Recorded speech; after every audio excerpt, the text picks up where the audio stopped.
तो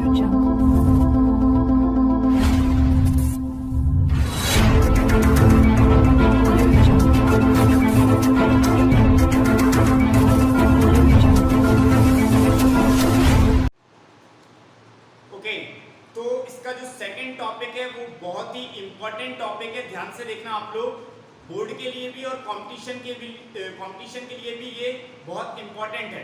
तो हमारे पास टॉपिक दिया हुआ है यहाँ पर डेसिमल एक्सपांशन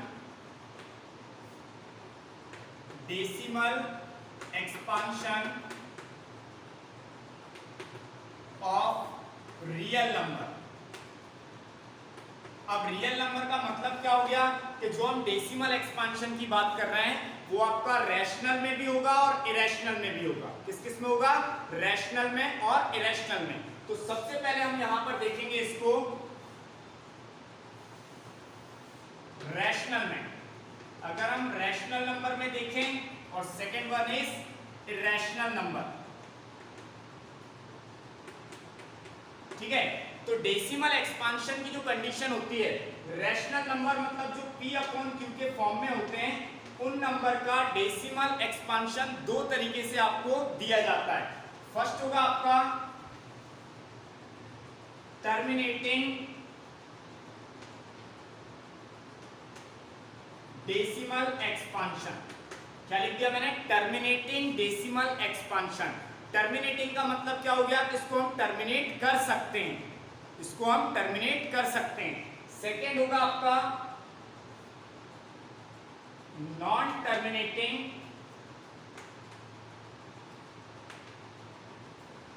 बट रिपीटिंग या बट रिकरिंग। रिपीटिंग भी लिख सकते हो, रिकरिंग भी लिख सकते हो, ठीक है। तो ऐसे कौन से नंबर होते हैं? तो कुछ एग्जांपल मैं आप लोगों को बताना चाहूंगा, ध्यान से देखना आप लोग। First rational number, terminating decimal expansion 1/2। 1/2 rational number है, इसको आप डिवाइड करके देखिए क्या आता है। तो ये आ गया 0.5। कितना आ गया? 0.5। एक और नंबर ले लेते हैं हम 1/8, या हमने ले लिया 7/8। कितना ले लिया? 7/8। ये भी रैशनल नंबर है, तो इसको डिवाइड करके देखो आप डेसिमल एक्सपांशन क्या आता है। तो सबसे पहले आ गया 0 पॉइंट, तो ये कितना हो गया? 70, और 70 को 8 से डिवाइड करो, कितना आएगा? 8 8 जा 64, 8 8 जा 64। 0.75 नहीं बेटा, यहां पर देखिए ना, 8 8 जा 64, 64 आया मतलब रिमाइंडर कितना बचा? 6। तो फिर से करिए, 8 7 जा 56, 8 7 जा 56, कितना आ गया? रिमाइंडर 4, मतलब 40 हो गया। 8 5 जा 40, तो ये आ गया आपके पास 0.875, 0.875। तो ये दोनों नंबर जो हमने देखे, ये क्या थे? आपके टर्मिनेटिंग डेसिमल एक्सपांशन। इनको हमने बहुत आसानी से टर्मिनेट कर लिया। अब कुछ और एग्जांपल लेके चलते हैं हम, ध्यान दीजिए। 2/3। अब हम किसकी बात कर रहे हैं? Non terminating but repeating. Non terminating but repeating. तो भैया 2/3 को अगर आप डिवाइड करते हो, जो कि एक रैशनल नंबर है, तो करके देखिए 0.36 जा 18, 36 जा 18। रिमाइंडर कितना आ गया आपके पास? 2।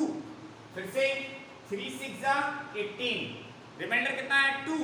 36 जा 18। तो इसको आपका जब तक मन करे तब तक आप कर सकते हैं, लेकिन आंसर आपका क्या आएगा?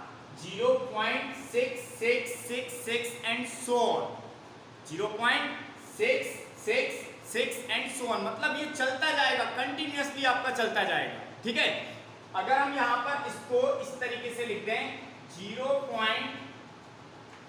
अब 6 जो है वो बार बार रिपीट हो रहा है, 6 आपका बार बार रिपीट हो रहा है, तो आप इसके ऊपर क्या लगा दीजिए? बार।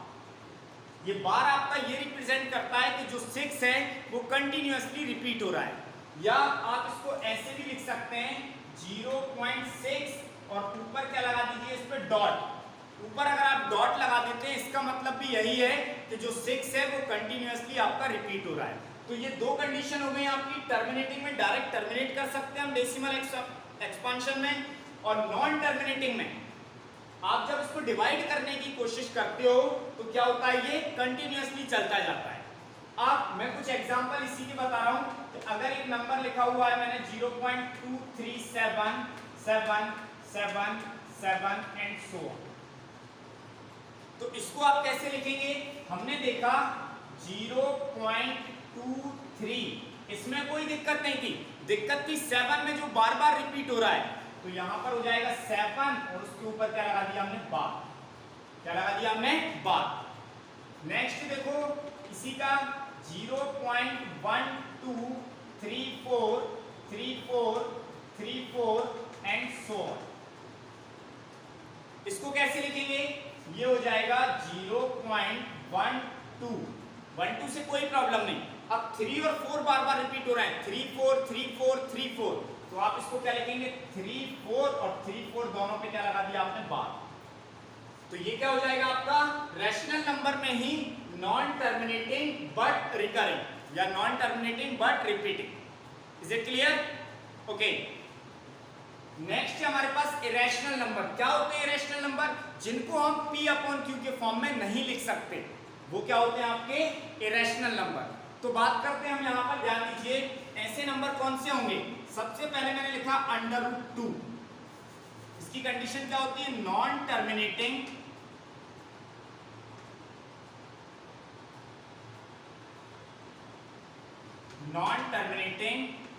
Non recurring. ये ना तो टर्मिनेट होगा और ना ही हम इसको यहां पर रिपीट कर सकते हैं, रिपीट भी नहीं हो सकता, मतलब इसका डेसिमल एक्सपांशन अगर हम लिखें तो फाइनल आंसर आपको नहीं मिलता है। चलिए कुछ एग्जांपल लेते हैं। √2, √2 की वैल्यू अगर आप देखें तो देखो कितनी होती है, 1.414 and so on. √10 3.162 and so on. इस टाइप की जो वैल्यू होती हैं वो उसको हम क्या बोलते हैं यहाँ पर, इरेशनल नंबर। अच्छा, कोई जरूरी नहीं है कि सारी √ के अंदर वाली वैल्यू को ही हम इरेशनल नंबर बोल रहे हैं। इरेशनल नंबर में और भी वैल्यूज आती हैं। मैंने यहाँ पर एक एग्जांपल लिख रहा हूँ, ध्यान से देखना। 2.010201023456 एंड सो ऑन। आप 2-3 डिजिट को देखकर ये नहीं बता सकते कि ये नंबर आपका कंटिन्यूअसली रिपीट हो रहा है, हमें पूरा देखना पड़ेगा। 2.0102 ये तो आ गया था, फिर लिखा हमने 0.02, फिर 3 4 5 6, अब ये रिपीट नहीं हो रहे, तो इसका मतलब ये क्या हो जाएगा आपका इरेशनल नंबर। अगर कभी आपसे अपने मन से पूछा जाए कि बेटा 2 इरेशनल नंबर लिख के बताओ, 4 इरेशनल नंबर लिख के बताओ, तो आप किस तरीके से लिखेंगे? ध्यान दीजिए, आपको कुछ नहीं करना, बस उसमें कोई पैटर्न ना होना चाहिए। किस तरीके का पैटर्न? कि जो कंसेक्यूटिव रिपीट हो रहा हो आपका। मुझे एक नंबर लिखना है 3.01001 एंड सो ऑन, ये लिख दिया मैंने एक नंबर। अगर मुझे सेकंड नंबर लिखना है 7.02002 एंड सो ऑन। ठीक है, तो इस तरीके से याद रखना आसान होता है आपको, इसलिए मैंने आपको बताया कि ऐसे नंबर भी आप लिख सकते हैं। तो ये हो गया आपका decimal expansion of real number. Real number में किस तरीके से हम उसको डेसिमल एक्सपांशन में कन्वर्ट करते हैं, वो कंडीशन हमने यहाँ पर देख ली है। Is it clear? यस और नो? समझ में आया बेटा यहाँ तक?